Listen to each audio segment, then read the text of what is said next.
ദൈവവചനമായിട്ട് മുമ്പാകെ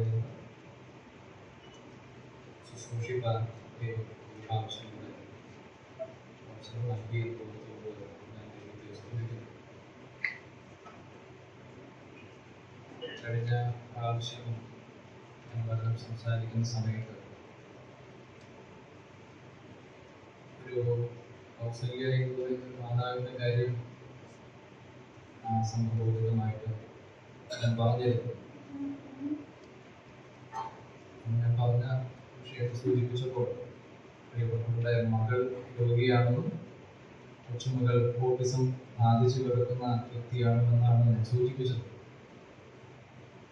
അന്നേ ദിവസം ആ കാര്യം പറഞ്ഞ സമയത്ത് പോയ ഞങ്ങൾക്ക് പ്രാർത്ഥിക്കണമെന്നുള്ള ചിന്തയുണ്ടായിരുന്നെങ്കിലും കഴിയാഞ്ഞതുകൊണ്ട് അടുത്ത പ്രാവശ്യം പോകുമ്പോൾ പ്രാർത്ഥിക്കാമെന്നുള്ള ചിന്തയോടുകൂടിയാണ് പോയത്. പക്ഷേ കടന്നു പോയപ്പോൾ നേരത്തെ അസുഖബാധിതയായിരുന്ന ആ മകൾ മരണപ്പെട്ടിട്ട് കേവലം ഒരാഴ്ച മാത്രമേ ആയി. അറിയാതെയാണ് അവിടേക്ക് പോയത്. ആ സമയത്ത് അവർ പറഞ്ഞ ഒരു വാചകമുണ്ട്, ഞാൻ ദൈവത്തെ തള്ളി പറയുന്നില്ല എപ്പോഴും, ദൈവത്തെ ഞാൻ തീർച്ചയായിട്ടും അതുപോലെ തന്നെ സ്വീകരിക്കും. പക്ഷേ ഇപ്പോൾ കേൾക്കുവാൻ, ഒരാളെ അഭിമുഖീകരിക്കുവാൻ എൻ്റെ മനസ്സിന്, എൻ്റെ ഹൃദയത്തിന് ശക്തിയില്ല എന്നുള്ളത്. എന്നാൽ വിചാരിതമായിട്ട് മരണപ്പെട്ടു പോയ മകളുടെ ഭർത്താവിനെ കാണുവാൻ ധാരാളമായിട്ട് സംസാരിക്കാനും കഴിഞ്ഞു. ആ പ്രിയ ഭവനത്തെ പോലെ തന്നെ ധാരാളം വ്യത്യസ്തമായ അനുഭവങ്ങളൊക്കെയാണ് പ്രത്യേകിച്ചും ഈ ഭവന സന്ദർശനം നടത്തുന്ന സമയങ്ങളിലൊക്കെ അനുഭവിക്കുന്നത്. കഴിഞ്ഞയാഴ്ച മറ്റൊരു ഭവനത്തിൽ ചെന്നു. അത് മേരി എന്ന് പറയുന്ന ഒരു മാതാവ്.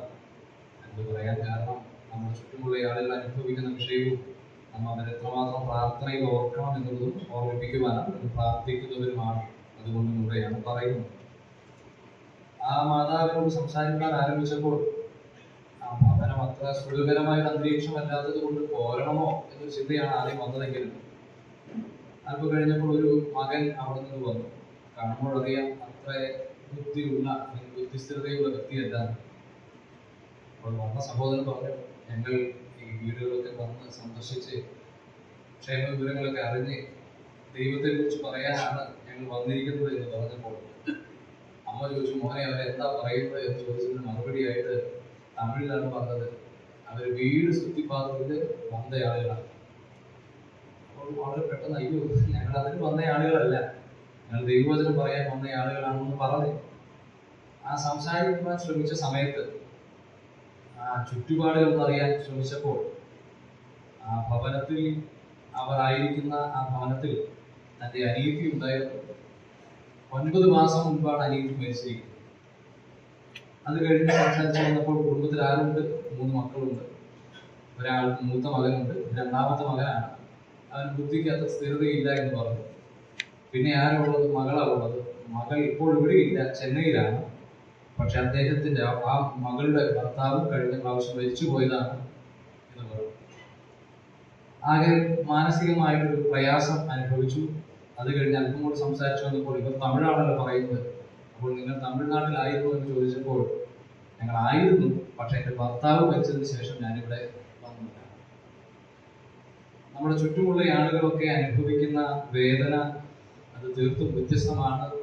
നമ്മളിൽ പലരും ഈ മരണദുഃഖം അനുഭവിക്കുന്ന അല്ലെങ്കിൽ അങ്ങനെയുള്ള വേദനകളൊക്കെ അനുഭവിക്കുന്ന ആളുകൾ. നാം ഇവിടെ ആരാധനയ്ക്ക് ഇരുന്നപ്പോൾ പ്രിയ വിമോനിലൂടെ നാം കേട്ട കാര്യവും, ഹൃദയത്തിന്റെ നുറുക്കം മറ്റുള്ളവർക്ക് കാണുവാൻ കഴിയുമോ എന്ന് ചോദിച്ചാൽ അല്പം കാണാൻ കഴിയാത്ത ഒരവസ്ഥ തന്നെയാണ്. എന്നാൽ ദൈവവചനം 34-ാമത്തെ സങ്കീർത്തനത്തിൽ വളരെ കൃത്യമായിട്ടാണ് അത് പറയുന്നത്, ഹൃദയം നുറുങ്ങിയവർക്ക് യഹോവ സമീപസ്ഥൻ. POC ബൈബിളിൽ അടുത്ത വാചകത്തിന് അല്പം വ്യത്യാസമുണ്ട്, മനസ്സുരുകിയവരെ അവൻ രക്ഷിക്കുന്നു എന്നുള്ളതാണ് ദൈവവചനത്തിൽ പറയുന്നത്. എന്നാൽ ഞാൻ പ്രിയ അഭിമാൻ പറഞ്ഞപ്പോൾ ആലോചിച്ചത് ഇങ്ങനെയാണ്, നമ്മെ രക്ഷിപ്പാൻ ദൈവം അല്ലെങ്കിൽ കർത്താവ് ആ ഹൃദയതകർക്കത്തിൽ കൂടെ പോയപ്പോൾ അവിടെ ഒരു ഉത്തരം ശരിയായ അല്ലെങ്കിൽ അവിടെ നിന്ന് മറ്റൊരു ഉത്തരമാണ് ലഭിച്ചത് എന്നുള്ളത് നമ്മൾ ഓർക്കുന്നു. പ്രിയപ്പെട്ടവരെ, നമ്മുടെ ഹൃദയത്തിന്റെ അവസ്ഥയാണ് ദൈവം എപ്പോഴും നോക്കുന്നത് എന്നുള്ള കാര്യം നാം മനസ്സിലാക്കുന്നത് വളരെ ഉചിതമാണ്. ഇന്നാണെങ്കിലും ഞാൻ ആഗ്രഹിക്കുന്ന വിഷയം നമുക്ക് ഏവർക്കും പരിചിതമായ ഒരു വിഷയം തന്നെയാണ്. ഈ ഹൃദയത്തെ സംബന്ധിച്ചുള്ള ഒരു കാര്യം തന്നെയാണ് നിങ്ങളോട് സംസാരിക്കാനായിട്ട് ആഗ്രഹിക്കുന്നത്. അതിന് ഉപോത്ബലകമായിട്ട്, അതിനെ ആധാരമായിട്ട് നമുക്ക് പരിചിതമായിരിക്കുന്ന എബ്രായ ലേഖനം 3-ാമത്തെ അധ്യായത്തിലേക്ക് കടന്നു വരാം. എബ്രായ ലേഖനം 3-ാമത്തെ അധ്യായം, അതിന്റെ 7-ാമത്തെ വാക്യം ആരംഭമായിട്ട് വായിക്കാം. എബ്രായ ലേഖനം 3-ാമത്തെ അധ്യായം 7-ാമത്തെയും 8-ാമത്തെയും വാക്യം. അതുകൊണ്ട് പരിശുദ്ധാത്മാവ് അരുളി ചെയ്യുന്നത് പോലെ ഇന്ന് നിങ്ങൾ അവന്റെ ശബ്ദം കേൾക്കുന്നുവെങ്കിൽ മരുഭൂമിയിൽ വെച്ച് പരീക്ഷാ ദിവസത്തിലെ മത്സരത്തിനെന്ന പോലെ നിങ്ങളുടെ ഹൃദയം കഠിനമാക്കരുത്.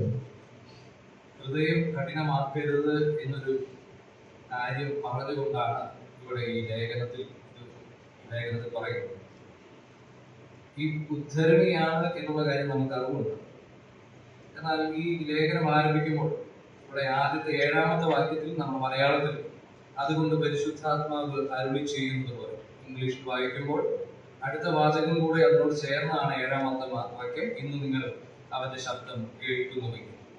അപ്പോൾ കർത്താവ് അരുളി ചെയ്യുന്ന, പരിശുദ്ധാത്മാവ് അരുളി ചെയ്യുമ്പോൾ, അല്ലെങ്കിൽ നിങ്ങൾ അവന്റെ ശബ്ദം കേൾക്കുമ്പോൾ നിങ്ങളുടെ ഹൃദയത്തെ കഠിനമാക്കരുത് എന്നൊരു വാചകമാണ്, തലക്കുകയാണ് അവിടെ പറഞ്ഞിട്ടാണ് വീണ്ടും ആ വിഷയത്തെ ആവർത്തിക്കുന്നത്. ഇത് തന്നെയാണ് 95-ാമത്തെ സങ്കീർത്തനത്തിലും ആവർത്തിക്കുന്നത്. ഇതിന്റെ പശ്ചാത്തലം നമുക്കറിയുന്ന ആളുകളാണ്. ഈ എബ്രായ ലേഖനം എഴുതുവാനുള്ള കാരണത്തെ കുറിച്ചൊക്കെ നമുക്കറിയാം. കഴിഞ്ഞ നാളുകളിലൊക്കെ ഇവിടെ അതിന്റെ ബൈബിൾ ക്ലാസ്സുകളൊക്കെ സംഭവിച്ച് നടക്കുകയും അതൊക്കെ കേൾക്കുകയും പഠിക്കുകയും ചെയ്ത ആളുകളാണല്ലോ നാം. എന്നാൽ ആ കാര്യങ്ങൾ പറഞ്ഞ് മുമ്പോട്ട് പോകുവാൻ ആഗ്രഹിക്കുകയും എബ്രായ അല്ലെങ്കിൽ യഹൂദ പശ്ചാത്തലത്തിൽ നിൽക്കുന്ന ഈ മനുഷ്യരെ സംബന്ധിച്ച് യേശുക്രിസ്തുവിനേക്കാൾ വളരെ സന്തോഷകരമായ നിലയിൽ അവർക്ക് കൈക്കൊള്ളുവാൻ, പറയുവാൻ കഴിയുന്ന ഒരു വ്യക്തിയാണ് മോശെ. ആ നിലയിലാണ് അവരുടെ പശ്ചാത്തലം, അല്ലെങ്കിൽ അവർ ആ നിലയിലാണ് നിൽക്കുന്നത്. യേശുവിനേക്കാൾ മറ്റു പലതും ഉണ്ട് എന്ന് പറഞ്ഞു നിൽക്കുന്ന അവരുടെ പഴയ ആചാരങ്ങളെ ഉയർത്തി കാണിക്കുന്ന സന്ദർഭത്തിൽ അവിടെ കൃത്യമായിട്ട് ഈ ലേഖനം കൊണ്ട് ലേഖനകാരൻ ഉദ്ദേശിക്കുന്നത് യേശുക്രിസ്തുവാണ് നിങ്ങൾ പറയുന്ന മോശയേക്കാൾ വലിയവൻ, നിങ്ങൾക്കുള്ള യാഗങ്ങളേക്കാൾ വലിയ യാഗം, എന്നേക്കുമുള്ള യാഗത്തെ തന്നെ അർപ്പിച്ച യേശുക്രിസ്തുവിനെ അവിടെ ചൂണ്ടിക്കാണിക്കുന്നുണ്ട്.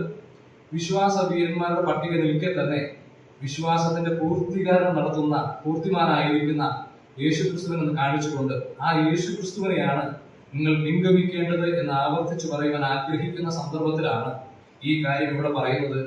നിങ്ങൾ ഇപ്പോൾ ദൈവത്തിന്റെ ശബ്ദം കേൾക്കുന്നുവെങ്കിൽ പഴയതുപോലെയുള്ള ആ നാളിലെ ഹൃദയത്തിന്റെ കഠിനത നിങ്ങൾക്കുണ്ടാകരുത് എന്ന കാര്യമാണ് ഇവിടെ ഓർമ്മിപ്പിക്കുന്നത്. നമുക്ക് ഈ വാക്യം ഇതിന്റെ 95-ാമത്തെ സങ്കീർത്തനത്തിലാണ് ഇതിന്റെ ഉദ്ധരണി എന്നുള്ളത് നമുക്കറിയാം. ആ ഉദ്ധരണിയിലും വളരെ കൃത്യമായിട്ട് ദൈവാത്മാവോടെ രേഖപ്പെടുത്തുമ്പോൾ ആദ്യ സമയങ്ങളിൽ വരുവിൻ എന്ന് പറഞ്ഞ് ദൈവത്തെ ആരാധിക്കുവാനുള്ള ഒരു വിഷയത്തെ ആഹ്വാനത്തെ ചെയ്തതിന് ശേഷമാണ് നാം യഹോവ നമ്മെ ഉണ്ടാക്കി, നാം അവന്റെ ജനവും അവന്റെ കൈക്കീഴിലെ ആടുകളും എന്ന് പറഞ്ഞ് അവരെ വളരെയേറെ സന്തോഷിപ്പിക്കുകയും അല്ലെങ്കിൽ അവരെ ഓർമ്മിപ്പിക്കുകയും ദൈവത്തിന്റെ വലിപ്പത്തെ കുറിച്ച് പ്രസ്താവിക്കുകയും ചെയ്തതിന് ശേഷമാണ് അവിടെ എന്ത് പറയുന്നത്, ഈ പറയുന്ന ഉദ്ധരണി അല്ലെങ്കിൽ അതിന് താഴെയുള്ള വാക്യങ്ങൾ കൃത്യമായിട്ട് പറയുന്നത് ഇന്ന് നിങ്ങൾ അവന്റെ ശബ്ദം കേൾക്കുന്നുവെങ്കിൽ എന്ന് പറഞ്ഞിട്ട് ആ സങ്കീർത്തനം അവിടെ ഉദ്ധരിക്കുന്നു.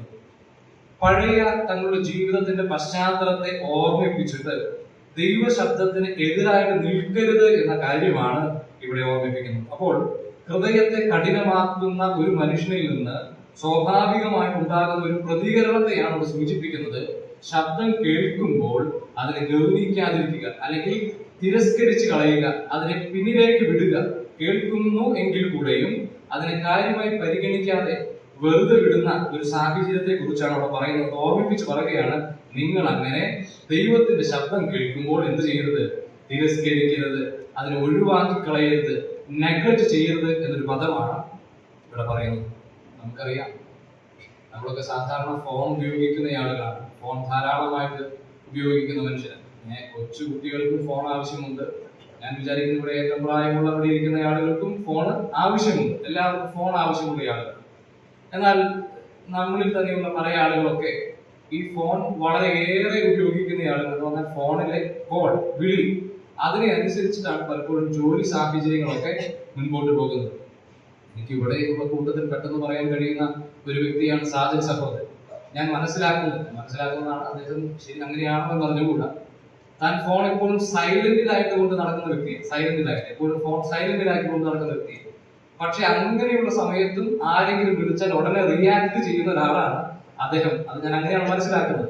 നമ്മളൊക്കെ പലപ്പോഴും ഫോൺ ഒച്ചയിൽ വെച്ചാൽ കൂടി അറിയാത്ത സാഹചര്യങ്ങൾ എന്നെ സംബന്ധിച്ചുണ്ട്.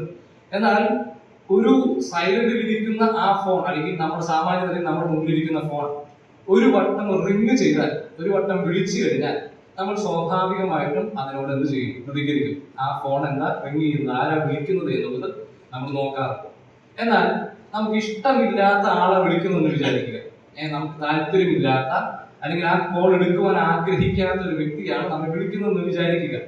ആദ്യത്തെ വട്ടം വിളിക്കും, നമ്മൾ നോക്കും, അത് റിങ് ചെയ്യുന്നത് വരെ നമുക്കൊരു അസ്വസ്ഥതയുണ്ട് അല്ലെ? ഒരു അസ്വസ്ഥതയുണ്ട്. ഇത് എന്താ കഴിയാത്തത് അല്ലെ?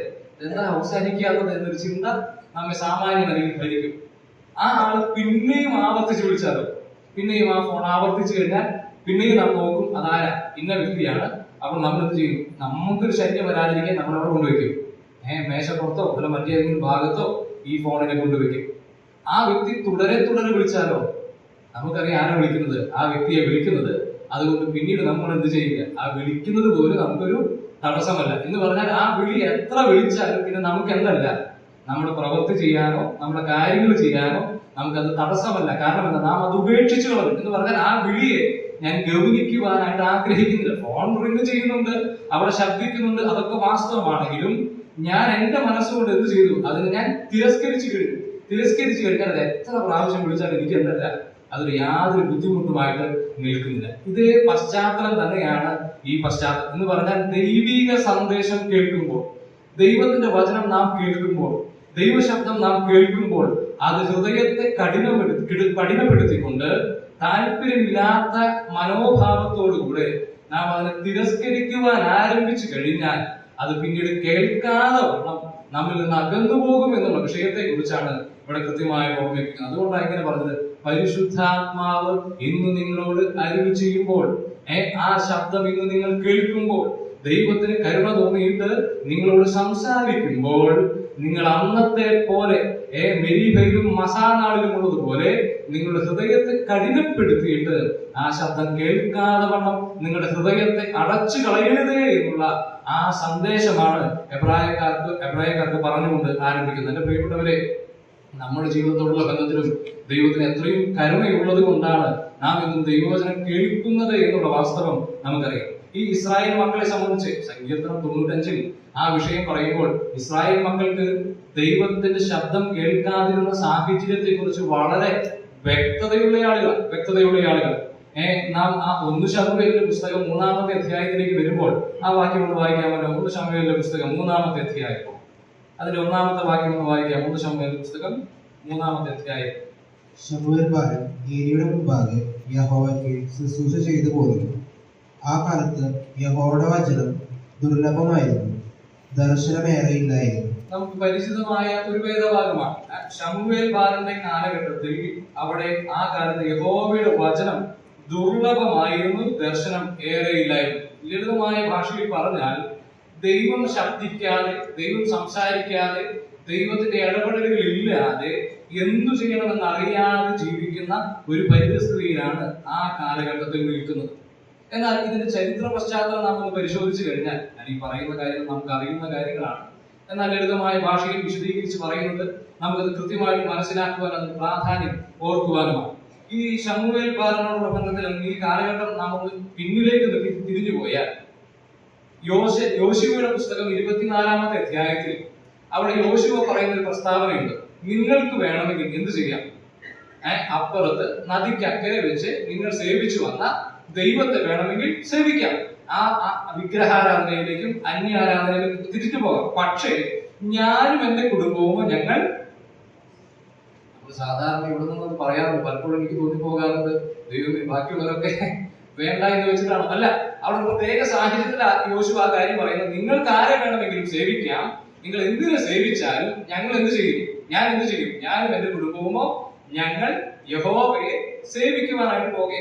ആ സമയത്ത് തിരിച്ചുള്ള അവരുടെ മറുപടി എന്ന് പറയുന്നത് കൃത്യമായ മറുപടിയാണ് അവർ പറയുന്നത്. അതിന്റെ 24-ാമത്തെ അധ്യായം 24-ാമത്തെ വാക്യത്തിൽ പറയുന്നുണ്ട്, ഇല്ല, ഞങ്ങൾ എന്ത് ചെയ്യുകയില്ല, മറ്റൊരു ദൈവത്തെ സേവിക്കുകയില്ല. നീ പറഞ്ഞതുപോലെ യഹോവയെ തന്നെ ഞങ്ങളും സേവിക്കും. അവന്റെ വാക്ക് കൃത്യമായിട്ട് എഴുതിയിരിക്കുക. അവന്റെ വാക്ക്, ഹിസ് വോയിസ്, അവന്റെ ശബ്ദം ഞങ്ങൾ കേട്ട് അനുസരിക്കും. എന്നിട്ട് ഒരു ഉടമ്പടി, ഒരു നിയമം ചെയ്തു. അപ്പോൾ നോക്കുക, ഇസ്രായേൽ മക്കൾ ദൈവവചനം കേൾക്കുകയും ഞങ്ങൾ അനുസരിക്കുകയും ആ ശബ്ദം ഞങ്ങൾ കേൾക്കുകയും ചെയ്യും എന്ന് ഉറപ്പോടുകൂടെ ദൈവസന്നിധിയിൽ പറഞ്ഞ് ഉടമ്പടി ചെയ്ത മനുഷ്യരാണ്. പക്ഷേ അതിനുശേഷമുള്ള ന്യായാധിപന്മാരുടെ പുസ്തകം കഴിഞ്ഞ് അതിന്റെ അവസാനത്തിലേക്ക് വരുമ്പോൾ അവിടെ ദൈവാത്മാവ് ഇങ്ങനെയാണ് രേഖപ്പെടുത്തുന്നത്, ആ കാലത്ത് രാജാവില്ലായിരുന്നു, ജനമൊക്കെയും എങ്ങനെ നടന്നു, താന്റെ ഇഷ്ടത്തിന്, അല്ലെ, ഇംഗ്ലീഷിൽ പറയുന്നത് എന്താണോ കണ്ണുകൾക്ക് മുൻപിൽ ശരിയെന്ന് തോന്നുന്നത്, എന്താണോ കണ്ണുകൾക്ക് മുമ്പിൽ ശരിയെന്ന് തോന്നുന്നത്, ആ ശരിക്ക് പിന്നാലെ അതിനെ തിരഞ്ഞെടുത്ത് നടക്കുന്ന ആളുകളെ നോക്കുക. തൊട്ട് മുൻപ് എങ്ങനെയുള്ള മനുഷ്യരായിരുന്നു. യോശുവയുടെ അവസാന പുസ്തകത്തിലേക്ക് വരുമ്പോൾ ഞങ്ങൾ ദൈവത്തിന്റെ ശബ്ദം കേൾക്കുകയും പിന്മാറാതെ ജീവിക്കുകയും ചെയ്യുമെന്ന് പ്രഖ്യാപിച്ച അതേ മനുഷ്യർ കാലങ്ങൾ കഴിഞ്ഞപ്പോൾ അവരുടെ അവസ്ഥയ്ക്ക് മാറ്റം വന്നു. അവർ എന്തിനെ അനുസരിക്കുന്നത്? തങ്ങൾക്ക് തന്നെ തങ്ങൾ ദൈവമായി തങ്ങളുടെ ഹൃദയത്തിൽ തോന്നുന്നത് അല്ലെങ്കിൽ തങ്ങൾക്ക് ബോധിച്ചത് ഇഷ്ടത്തോടുകൂടെ അനുസരിക്കുന്ന മനുഷ്യരായിട്ട് അവർ മാറുകയാണ്. ഇതാ പശ്ചാത്തലം. ഈ പശ്ചാത്തലത്തിലാ പറയുന്നത്, ആ കാലഘട്ടത്തിൽ എന്തില്ല, ദൈവത്തിന്റെ സംസാരം ഇല്ല.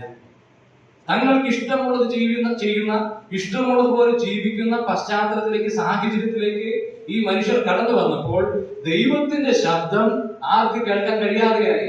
ഈ പറയുന്ന സമൂഹത്തിന് കേൾക്കാൻ കഴിയാതെ. ആ സന്ദർഭത്തിലാണ് ശമൂവേൽ ബാലന്റെ ആ വരവും ആ ശമൂവേൽ ബാലനെ യഹോവ വിളിക്കുന്ന കാഴ്ചയും നമുക്ക് കാണാൻ കഴിയും. നമുക്കറിയാമല്ലോ, ഒഫ്നിയും ഫിനഹാസിന്റെയും ഒക്കെ മരണം നമുക്കറിയാം. അത് സങ്കീർത്തന പുസ്തകം 78-ാമത്തെ ആ സങ്കീർത്തനത്തിൽ അതിന്റെ 64-ാമത്തെ വാക്യത്തിൽ അവിടെ പറയുമ്പോൾ ഇങ്ങനെയാ പറയുന്നത്, പുരോഹിതന്മാർ, ദൈവത്തിന്റെ പുരോഹിതന്മാർ വാളാൽ പട്ടുപോയി, അവരുടെ വിധവമാർ വിലാപം കഴിച്ചതുമില്ല എന്ന് പറഞ്ഞാൽ ദൈവജനത്തിന്റെ അല്ലെങ്കിൽ ദൈവത്തിന്റെ സാന്നിധ്യമുള്ള പെട്ടകത്തിൽ ശുശ്രൂഷ ചെയ്യുന്ന, ദൈവ സാന്നിധ്യത്തിന്മേൽ മാത്രം നിൽക്കേണ്ടുന്ന പുരോഹിതന്മാർ പുറത്തിറങ്ങി നിന്നുകൊണ്ട് ദൈവത്തിന്റെ സംരക്ഷണമില്ലാത്തവരായി നിന്ന് മറ്റുള്ള ശത്രുക്കളാൽ വധിക്കപ്പെടുന്ന സാഹചര്യത്തിലേക്ക്, അധപ്പതിക്കപ്പെട്ട ഒരു സാഹചര്യത്തിലേക്ക് ആര് കടന്നു വന്നു?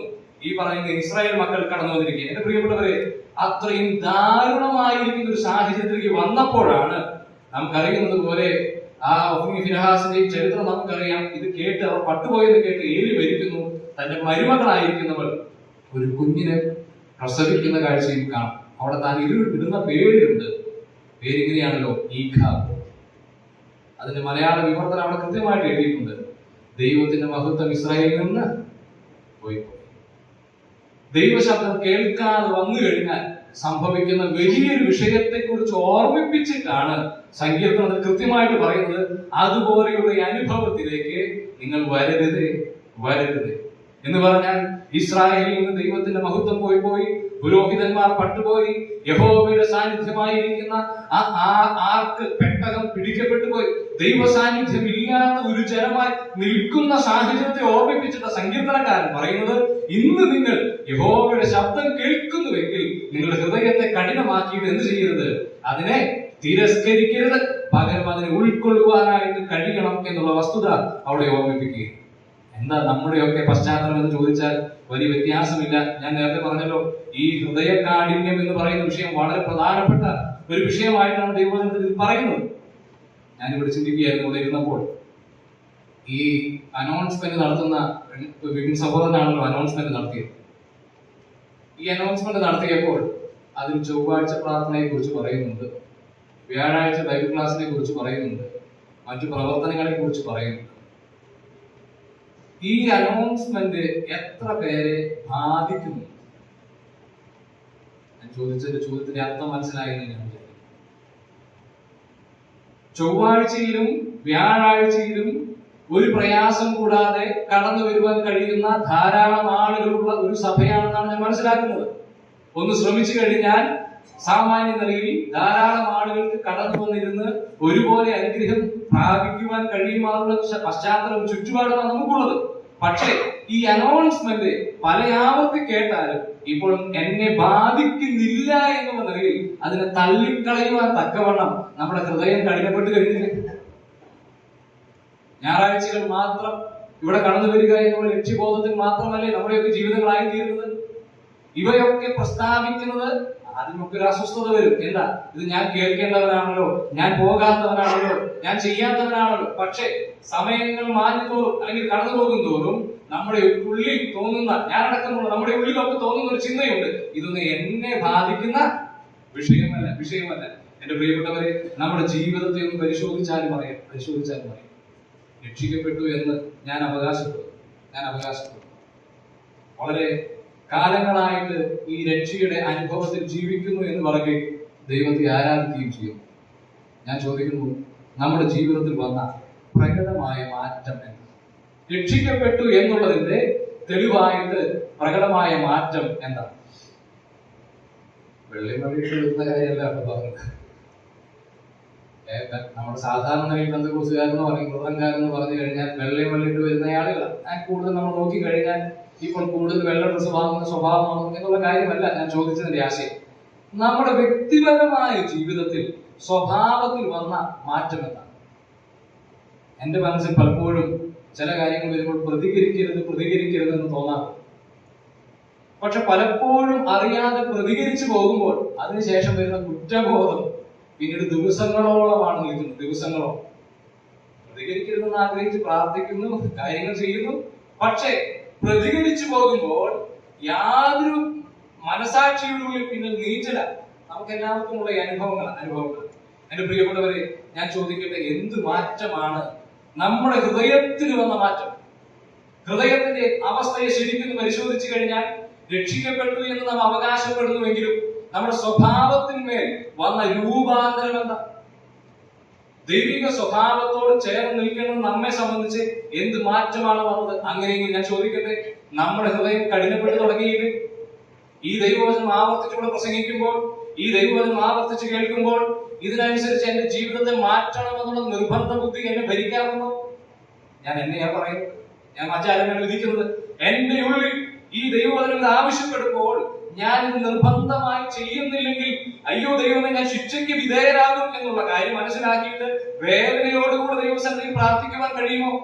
പക്ഷെ പലപ്പോഴും എന്നെ സംബന്ധിച്ച് ഞാൻ ഇങ്ങനെയാ ചിന്തിക്കുന്നത്, അതൊക്കെ അവിടെ പറഞ്ഞോട്ടെ, എനിക്ക് കഴിയുന്നത് ഞാൻ ചെയ്യാം. എന്റെ പ്രിയപ്പെട്ടവരെ, അതല്ലേ നമ്മുടെയൊക്കെ മാറ്റങ്ങൾക്ക് അല്ലെങ്കിൽ മാറ്റമില്ലാത്തവരായി ഇങ്ങനെ തന്നെ മുൻപോട്ട് പോകുന്നതിന് ഒരു കാരണമായിട്ട് നിൽക്കുന്നത്.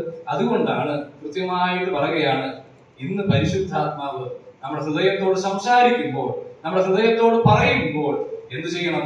തീർച്ചയായും നാം ഹൃദയത്തെ കഠിനപ്പെടുത്താതെ നമ്മുടെ ഹൃദയത്തെ വിനയമുള്ളവരാക്കി തീർത്തിട്ട് ആ ശബ്ദം കേൾക്കുവാൻ മനസ്സ് വയ്ക്കണം എന്നുള്ള കാര്യമാണ് ഇവിടെ കൃത്യമായിട്ട് ദൈവാത്മാവ് ഓർമ്മിപ്പിക്കുന്നത്. കേവലം ഇവിടെ ഇരിക്കുന്ന വിശ്വാസികളോട് മാത്രമല്ല. ഞാൻ ഇങ്ങനെ പറയാം, ഇവിടെ പിന്മാറ്റക്കാരായിട്ട് എന്ന് പറഞ്ഞാൽ ദൈവവചനം അറിയാത്ത ആളുകളായിട്ടല്ല. ഈ ക്രിസ്തുവിനെ രുചിച്ചറിഞ്ഞിട്ട്, ഈ ക്രിസ്തുവിനെ മനസ്സിലാക്കിയിട്ട്, ഈ ദൈവത്തെ അറിഞ്ഞിട്ട്, ഈ ദൈവത്തോട് ചേർന്ന് ജീവിക്കാൻ ആഗ്രഹമില്ലാതെ, ദൈവ സാന്നിധ്യവും ദൈവിക വിഷയങ്ങളും പ്രമാണിപ്പാൻ ആഗ്രഹമില്ലാതെ മനസ്സ് കഠിനപ്പെടുത്തി പിന്നിലേക്ക് മാറി നിന്ന് ദൈവിക വിഷയങ്ങൾ അകലം പാലിച്ച് ഇപ്പോഴും പാപത്തിൽ ജീവിക്കുവാൻ യാതൊരു പ്രയാസവുമില്ലാതെ മുൻപോട്ട് പോകുന്ന ആളുകൾ നമ്മുടെ കൂട്ടത്തിൽ ഇല്ലയോ? എത്രയോ വട്ടം ആവർത്തിച്ച് ഈ പ്രസംഗങ്ങൾ ഇവിടെ പ്രസംഗിക്കപ്പെടുന്നുണ്ട്. പക്ഷെ ആ സമയത്തൊന്നും തന്നെ യാതൊരു മനക്ലേശവും ഇല്ലാതെ, ഒരു പ്രയാസവും ഇല്ലാതെ ഇവിടെ നിന്ന് പടിയിറങ്ങി പോകുവാൻ തക്കവണ്ണം ഹൃദയത്തിന്റെ കാഠിന്യം അത്രമേൽ നിൽക്കുന്നത് കൊണ്ടല്ലേ പിന്നെയും സാധിക്കുന്നത്. തീർച്ചയായിട്ടും ദൈവ സാന്നിധ്യത്തിലേക്ക് ഞായറാഴ്ച ദിവസങ്ങളിലേക്ക് ഇവിടെ വരുന്നതിനെ ഞാൻ തീർച്ചയായും ബഹുമാനിക്കുന്നു, പ്രശംസിക്കുന്നു. അപ്പോൾ തന്നെ ഹൃദയത്തിന്റെ കാഠിന്യം എത്രമാത്രം ആയിരിക്കുന്നു എന്നുള്ള കാര്യവും ഒന്ന് വിചിന്തനം ചെയ്തുവെങ്കിൽ എത്രയോ നന്നായിരുന്നു. രക്ഷിക്കപ്പെടാത്തവരും ഈ കൂട്ടത്തിലുണ്ടല്ലോ. ഞാൻ ഇങ്ങനെ ചിന്തിച്ചു പോകുന്നു, ഒരുപക്ഷെ ഈ പിന്നാമ്പുറത്ത് പണ്ടുണ്ടായിരുന്ന ആ ബെഞ്ചിൽ ഇരുത്തം ആരംഭിച്ച ആളുകൾ ഇന്ന് ശീതീകരിച്ച ഒരു ഹോളിന്റെ പിന്നിലാണ് നാം ഇരിക്കുന്നത്. എന്നാൽ ഈ കാലങ്ങൾ അത്രയും യേശു ക്രിസ്തു എന്ന് പറയുന്ന രക്ഷകൻ ഈ ഭൂമിയിൽ വന്നിട്ട് മനുഷ്യനായി, ഇന്ന് നാം കേട്ടതുപോലെ മനുഷ്യനായി നമ്മുടെ പാപത്തിന്റെ പരിഹാരത്തിനായി ഏറ്റവും നിന്ന വഹിച്ചുകൊണ്ട് ആ കൊടിയ ക്രൂര ക്രൂശ് മരണം നിങ്ങൾക്ക് വേണ്ടി മരിച്ച ചരിത്രത്തെ കുറിച്ച് വളരെ വസ്തുനിഷ്ഠമായി അറിയുകയും മനസ്സിലാക്കുകയും ചെയ്തിട്ടും അതിനെ തള്ളിക്കളഞ്ഞ് ഇന്ന് വേണ്ട എന്ന് പറഞ്ഞ് തിരസ്കരിച്ച് മുൻപോട്ട് പോകുന്ന പശ്ചാത്തലത്തിൽ ഇരിക്കുന്ന പ്രിയപ്പെട്ട സഹോദരന്മാരെ, സഹോദരിമാരെ, ഞാൻ ചോദിക്കട്ടെ, നിങ്ങളുടെ ഹൃദയവും കഠിനപ്പെട്ടിരിക്കുകയല്ലേ? നിങ്ങൾക്ക് വേണ്ടി തന്നെയല്ലേ ഈ കർത്താവായ യേശുക്രിസ്തു കാൽവരി ക്രൂശിൽ മരിക്കുവാനിടയായി തീർന്നത്? അതല്ലേ ഇപ്പോൾ നേരത്തെ കേട്ട പാട്ടും അത് തന്നെയല്ലേ? മർത്യന് വേണ്ടി മനുഷ്യന്റെ പാപത്തെ ക്ഷമിപ്പാനായി മർത്യനായി ഈ ഭൂമിയിൽ വന്നിട്ട് മനുഷ്യന്റെ പാപത്തെ മുഴുവൻ ഏറ്റെടുത്ത് മനുഷ്യർക്ക് നടുവിൽ മനുഷ്യർക്കാകെ കാൽവരി ഉന്നതങ്ങളിൽ നിങ്ങൾക്ക് വേണ്ടി നൊന്തുപിടഞ്ഞ് മരിച്ച നിങ്ങളുടെ രക്ഷാനായകനെ തിരസ്കരിക്കുവാൻ യാതൊരു മടിയുമില്ലാതെ ഇന്നും ഹൃദയത്തെ കഠിനപ്പെടുത്തുവാൻ നിങ്ങൾക്ക് കഴിയുന്നുണ്ടെങ്കിൽ ഓർക്കുക, ഇനി അധികമേറെ നാളുകളില്ല എന്ന വസ്തുത നിങ്ങൾ വിസ്മരിച്ചു പോകരുത്. അതാണ് ഇന്ന് നാം കേട്ടത്. ക്രിസ്തു നിന്നെ വിളിക്കുന്നു, നിന്നെ ക്രിസ്തു വിളിക്കുന്നു, നമ്മെ ഓരോരുത്തരെയും വിളിക്കുന്നു. ഹൃദയകാഠിന്യത്തിന്റെ അനുഭവത്തിൽ നിന്ന് മാറ്റം സംഭവിച്ച് ദൈവിക വിഷയത്തിലേക്ക് കടന്നു വന്നിട്ട് ദൈവവചനത്തിലേക്ക് മടങ്ങി വന്നിട്ട് ദൈവശബ്ദത്തിന് മുൻപിൽ നമ്മെ തന്നെ അടിയറവ് വെച്ചിട്ട്, ഓ ദൈവമേ, ശമൂവേൽ ബാലൻ പറഞ്ഞതുപോലെ അടിയൻ കേൾക്കുന്നു. അതിന് മറ്റൊരു അർത്ഥത്തിൽ ഇങ്ങനെ പറയാൻ കഴിയും, അടിയനിക അങ്ങ് അരുളി ചെയ്തത് അനുസരിക്കുവാൻ ഇതാ അടിയൻ. അതല്ലേ അതിനുശേഷം ആ ശമൂവേൽ പ്രവാചകനെ കുറിച്ച് ദൈവാത്മാവ് കൃത്യമായിട്ട് രേഖപ്പെടുത്തുന്നു. യാതൊരു പ്രയാസവും കൂടെ അല്ലെങ്കിൽ മറ്റാർക്കും വിരൽ ചൂണ്ടുവാൻ കഴിയാതെ കൃത്യമായ നിലയിൽ തന്റെ ശുശ്രൂഷ നിർവഹിച്ച ഒരു മനുഷ്യനെ അവിടെ കാണുവാനായിട്ട് കഴിയും. എന്റെ പ്രിയപ്പെട്ടവരെ, ഹൃദയകാഠിന്യം എന്ന് പറയുന്ന വിഷയം നമ്മുടെ ഉള്ളത്തിലുണ്ടെങ്കിൽ നാം ദൈവശബ്ദം കേൾക്കുമ്പോൾ എന്ത് ചെയ്യും? സ്വാഭാവിക നിലയിൽ അതിനെ തിരസ്കരിക്കുവാൻ ഇടയായിട്ട് തീരും. പക്ഷേ ദൈവത്തിന് നമ്മളോട് പിന്നെയും സ്നേഹമുള്ളത് കൊണ്ട് വീണ്ടും നമ്മളോട് എന്ത് ചെയ്തുകൊണ്ടിരിക്കുക? ഈ ശബ്ദം കേൾപ്പിച്ചുകൊണ്ടിരിക്കുക. എത്രയും സ്നേഹവാനായ ദൈവവും കരുണ നിറഞ്ഞ ദൈവവുമാണ് നമുക്കുള്ളത് എന്നുള്ളത് മനസ്സിലാക്കുവാനായിട്ട് കഴിയും.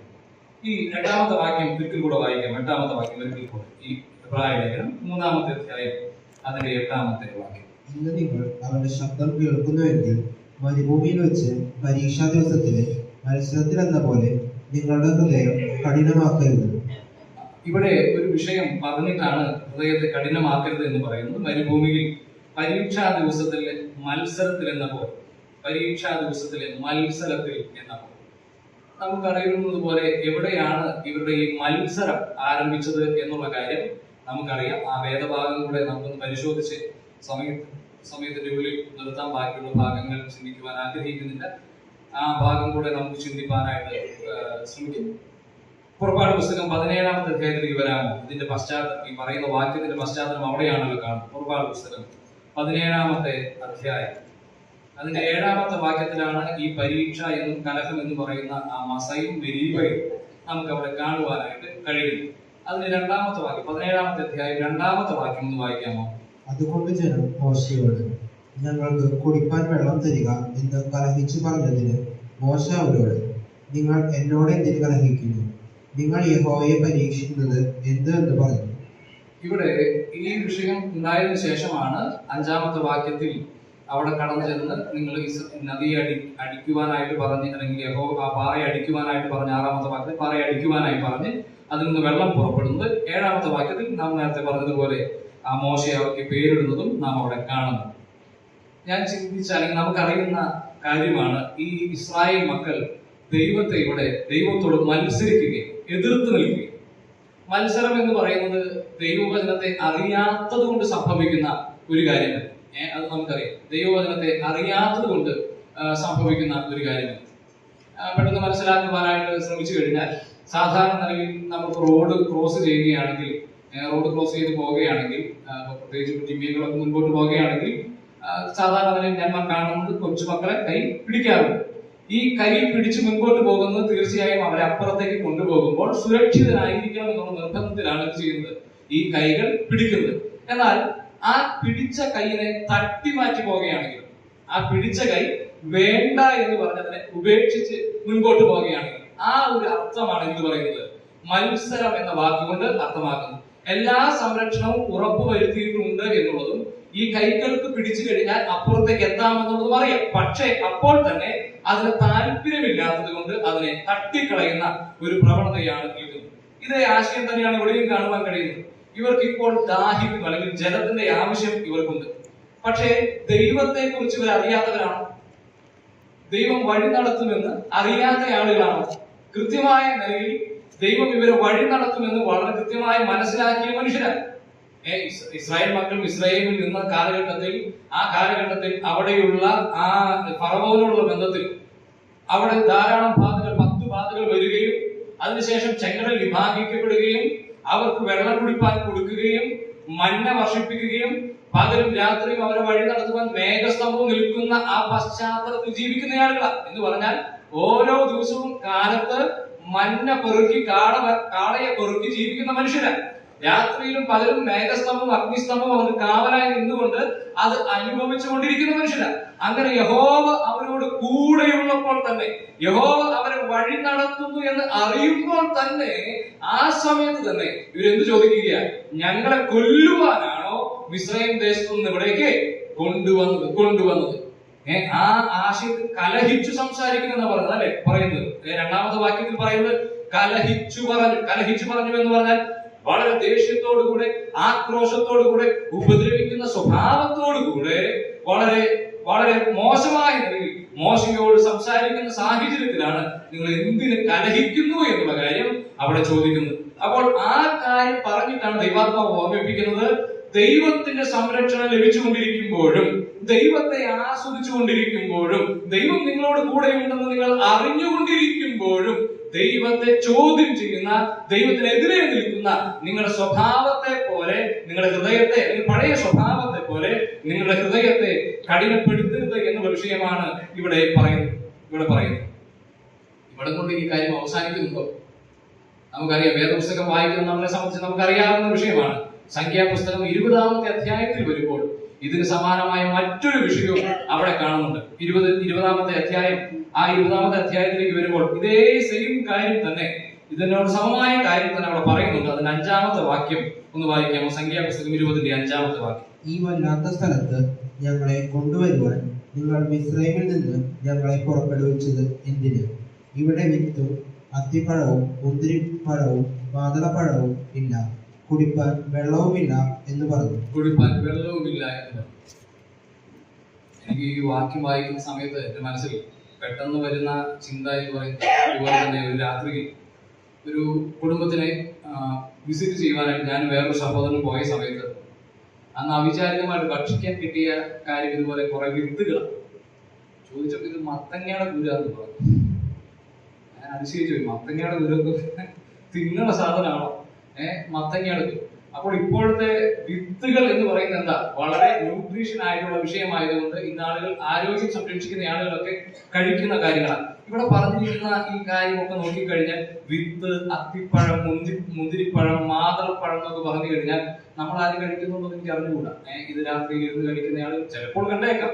സാമാന്യ ഇതൊക്കെ ഒരുമിച്ച് കഴിക്കുക എന്ന് പറയുന്നത് അത്ര എളുപ്പമുള്ളൊരു കാര്യമല്ല. അപ്പോൾ അവരായിരുന്ന വലുപ്പം എക്സാജറേറ്റ് ചെയ്ത വിഷയം അവിടെ പറയുകയാണ്. എന്നിട്ട് പറയുകയാണ്, ഞങ്ങളെ ഈ മരുഭൂമിയിൽ കൊണ്ടുവന്ന് നശിപ്പിക്കുന്നത് എന്ന്. ആരാ ഈ ആളുകൾ? നേരത്തെ പറഞ്ഞ ആളുകളാണോ? നേരത്തെ പറഞ്ഞ ആളുകൾ അല്ല. കാലഘട്ടം മാറി, ഒരു തലമുറയും മാറി. ഇതിനിടയിൽ അവരെ കൊണ്ടുവന്ന ആളുകളൊക്കെ തന്നെ മരണമുഖാന്തരം ഈ ഭൂമിയിൽ നിന്ന് മാറ്റപ്പെട്ടു പോയിക്കൊണ്ടിരിക്കുകയാണ്. അവസാന തലമുറയിലേക്ക്, അടുത്ത തലമുറയിലേക്ക് വന്നു. അടുത്ത തലമുറയിലേക്ക് വന്നിട്ടും ഈ മത്സരത്തിന്റെ സ്വഭാവം എന്ത് ചെയ്തില്ല? മാറ്റപ്പെട്ടിട്ടില്ല. ഞാൻ ഇങ്ങനെ ഒരു വാചകം അതിനോട് കൂടെ ചേർത്ത് പറയുവാൻ ആഗ്രഹിക്കുക. ഹൃദയത്തിന്റെ കാഠിന്യ നിമിത്തം മത്സരിക്കുന്ന സ്വഭാവം, ദൈവത്തോട് മത്സരിക്കുന്ന സ്വഭാവം, ദൈവജനത്തോട് മത്സരിക്കുന്ന സ്വഭാവം, ദൈവവ്യവസ്ഥകൾക്ക് മത്സരിക്കുന്ന സ്വഭാവം നമ്മിലുണ്ടെങ്കിൽ ഇത് എവിടേക്കും പോകും? അടുത്ത തലമുറയിലേക്കും ഇത് സഞ്ചരിക്കുവാൻ ഇടയായിട്ട് വരും. കേവലമായി നമ്മിൽ അവസാനിക്കുന്ന വിഷയമാണെങ്കിൽ ഓക്കെ, പക്ഷെ അതിനപ്പുറത്തേക്ക് ഇത് സഞ്ചരിക്കുന്ന കാഴ്ചയാണ് ഇവിടെ കാണുന്നത്.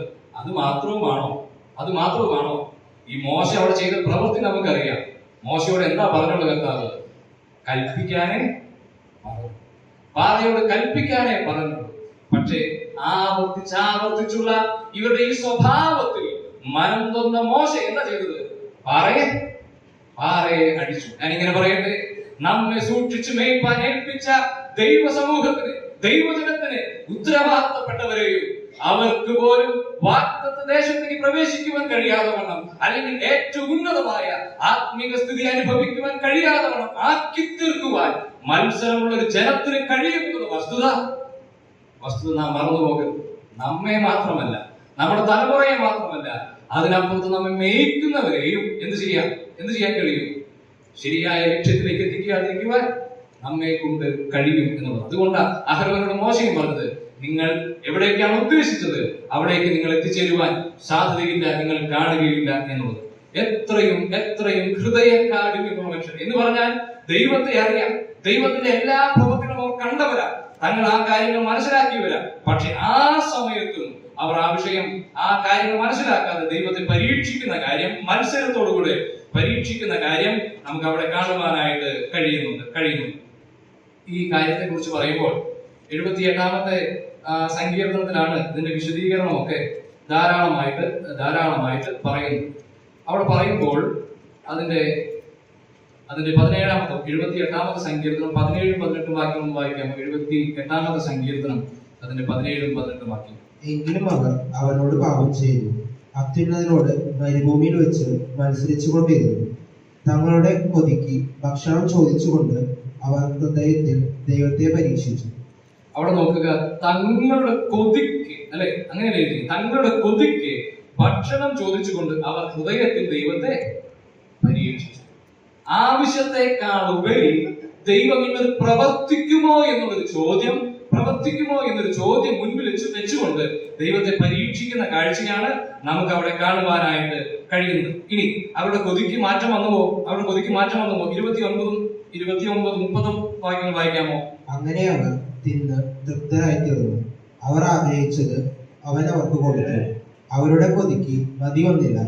ഭക്ഷണം അവരുടെ വായിലിരിക്കുമ്പോൾ തന്നെ ദൈവത്തിന്റെ കോപം അവരുടെ മേൽ വന്നു. അവരുടെ അതിപുഷ്ടന്മാരിൽ ചിലരെ കൊന്നു. ഇസ്രായേലിലെ യൗവനക്കാരെ സംഹരിച്ചു. അവരുടെ അതിപുഷ്ടന്മാരിൽ ചിലരെ കൊന്നുകളഞ്ഞു. നോക്കുക, അവർ ആഗ്രഹിച്ചത് എന്താ? കൊതിക്കുവിൻ എന്ന് പറഞ്ഞാൽ ദൈവത്തിന്റെ എല്ലാ പ്രവൃത്തികളും നമുക്ക് നന്നായി അറിയാം. തീർച്ചയായും ദൈവം എങ്ങനെയാണ് പ്രവർത്തിക്കുന്നത് എന്നുള്ളത് നമുക്ക് അറിയാം. പക്ഷെ അങ്ങനെയുള്ള സാഹചര്യത്തിലും അവർ അതിന് വിരോധമായി നിന്നുകൊണ്ട് അവരുടെ കൊതിക്ക് വേണ്ടി ഭക്ഷണത്തെ ചോദിച്ചപ്പോൾ ദൈവം അവർക്ക് കൊടുത്തു. പക്ഷെ അവരുടെ വായിൽ ഭക്ഷണം ഇരിക്കുമ്പോൾ തന്നെ, അവർ അത് വായിൽ വെച്ച് കഴിച്ചുകൊണ്ടിരിക്കുമ്പോൾ തന്നെ ദൈവത്തിന്റെ തീവ്രമായ ശിക്ഷ അവർ അനുഭവിക്കേണ്ടുന്ന ഒരു പരിസ്ഥിതിയിലേക്ക് അവർ വന്നു വീണ കാര്യമാണ് ഇവിടെ കാണുന്നത്. ഞാൻ ഇങ്ങനെ പറയട്ടെ, നമ്മളോടുള്ള ബന്ധത്തിൽ ചിന്തിക്കുകയാണെങ്കിൽ നമുക്കറിയുന്ന വേദഭാഗങ്ങൾ 2 പത്രോസിന്റെ ലേഖനം 1-ാമത്തെ അധ്യായത്തിലേക്ക് വരുമ്പോൾ അവിടെ ഇങ്ങനെയാണ് വായിക്കുന്നത്: ദൈവത്തിന്റെ ദിവ്യശക്തി ജീവനും ഭക്തിക്കും വേണ്ടിയതൊക്കെ നമുക്ക് ദാനം ചെയ്തിരിക്കുന്നു. ആ ക്രിയാപദം ഒന്ന് ശ്രദ്ധിക്കുന്നു.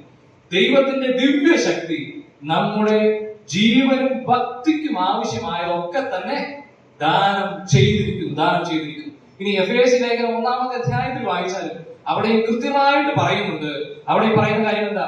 അവിടെ പറയുന്നത് സ്വർഗത്തിലെ സകല ആത്മീക അനുഗ്രഹങ്ങളാൽ നമ്മെ അനുഗ്രഹിക്കുമെന്നല്ല, അവിടെയും പറഞ്ഞിരിക്കുന്നത് അനുഗ്രഹിച്ചിരിക്കുന്നു.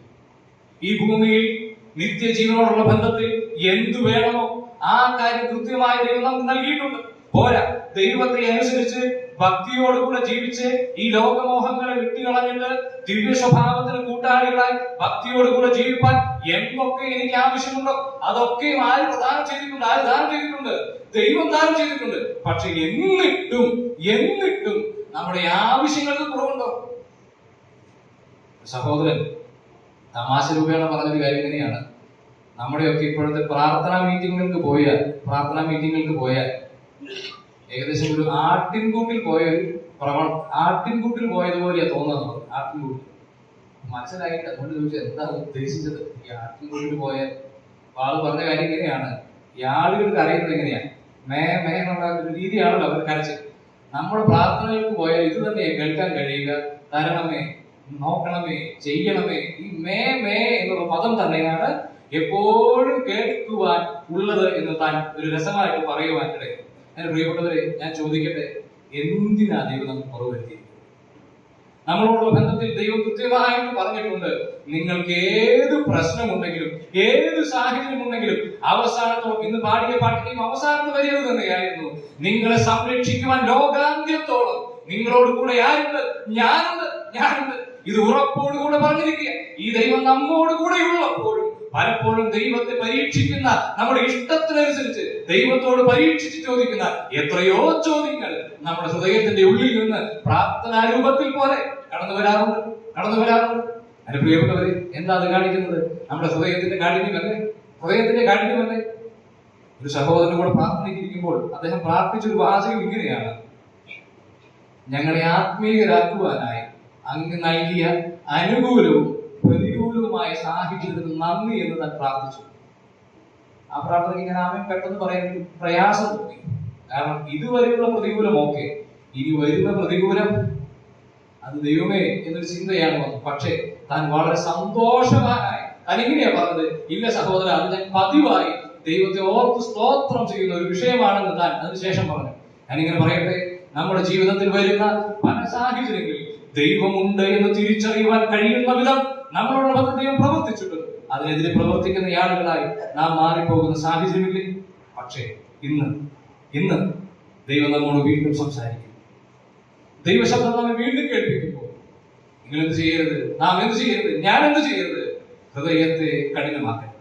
ദൈവവചനം എന്നോട് എന്ത് കൽപ്പിക്കുന്നു അതനുസരിക്കുവാൻ തയ്യാറുള്ളവരായി, ഹൃദയ വിശാലതയുള്ളവരായി, വിനയത്തോടുകൂടെ അടിയനിത ഞാൻ അനുസരിക്കുവാൻ തയ്യാറാണ്. ദൈവമേ, അങ്ങ് കൽപ്പിച്ചാൽ അങ്ങയുടെ ശബ്ദത്തെ ഇല്ലായ്മ ചെയ്യരുത് എന്ന് ആവർത്തിക്കുവാൻ കഴിയുമോ? ഫറവോന്റെ ജീവിതത്തെ കുറിച്ച് നമുക്കറിയാം. അവിടെ നാം ഇങ്ങനെയാണ് വായിക്കുന്നത്: ഫറവോൻ ആദ്യത്തെ 2-3 വട്ടം തന്റെ ഹൃദയത്തെ കഠിനപ്പെടുത്തി. പിന്നീടുള്ള വാക്യത്തിൽ ഇങ്ങനെയാ: ദൈവം ഫറവോന്റെ ഹൃദയത്തെ കഠിനപ്പെടുത്തി എന്ന് പറഞ്ഞാൽ അതുപോലെ ദൈവം ആവർത്തിച്ച് സംസാരിച്ച ആ സംസാരത്തെ എന്താക്കി? അവിടെ നിന്ന് വിഡ്രോ ചെയ്തു. പ്രിയപ്പെട്ടവരെ, ഈ കാലഘട്ടവും അധിക കാലഘട്ടം ഉണ്ടാകുകയില്ല.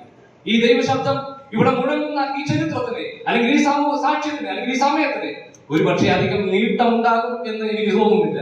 പക്ഷേ ഇന്ന് ദൈവം നമ്മോട് സംസാരിക്കുമ്പോൾ, ദൈവവചനം നമ്മോട് കേൾപ്പിക്കുമ്പോൾ, ദൈവവചനം പരിശുദ്ധാത്മാവ് നമ്മുടെ ഹൃദയത്തിൽ ഇരുന്നുകൊണ്ട് കൃത്യമായ നിലയിൽ ദൈവശബ്ദം കേൾപ്പിക്കുമ്പോൾ, നമ്മുടെ വ്യക്തിപരമായ ധ്യാനത്തിൽ ദൈവശബ്ദം കേൾപ്പിക്കുമ്പോൾ, മറ്റുള്ള നിലകളിലും ദൈവശബ്ദം കേൾപ്പിക്കുമ്പോൾ, അതിനെ തിരസ്കരിച്ചിട്ട് ഇനിയും സമയമുണ്ട് എന്ന് വിചാരിച്ച് തിരസ്കരിച്ച് ഹൃദയത്തെ കഠിനപ്പെടുത്തിയാൽ, പ്രിയപ്പെട്ടവരെ, അതിന് താഴെ അതിന്റെ വിശദീകരണമുണ്ട്. അത് പറയുവാൻ സമയമില്ലല്ലോ. ദൈവത്തെ അറിയാത്ത ജനമായി തീരും എന്നുള്ള ചരിത്രം നാം വിസ്മരിച്ചു പോകരുത്. അതുകൊണ്ട് ഇന്ന് ഈ സമയത്ത് ദൈവം നമ്മെ സഹായിക്കട്ടെ. ഈ ദൈവത്തെ മനസ്സിലാക്കി, ദൈവം നമ്മളോട് കരുണയോടെ തിരിച്ചറിഞ്ഞിട്ട് ദൈവശബ്ദം കേൾക്കുമ്പോൾ വിനയപ്പെട്ട് വിധേയത്വമുള്ളവരായി, അനുസരണമുള്ളവരായി, അങ്ങനെ ദൈവത്തിന്റെ ശബ്ദം കേട്ട് ദൈവ വഴി നടക്കുവാൻ ദൈവാത്മാവ് നമ്മെ സഹായിക്കട്ടെ. നമുക്ക് അന്യോന്യ പ്രാർത്ഥന ഓർക്കുകയും പ്രോത്സാഹിപ്പിക്കുകയും ചെയ്യാം. ദൈവം നാം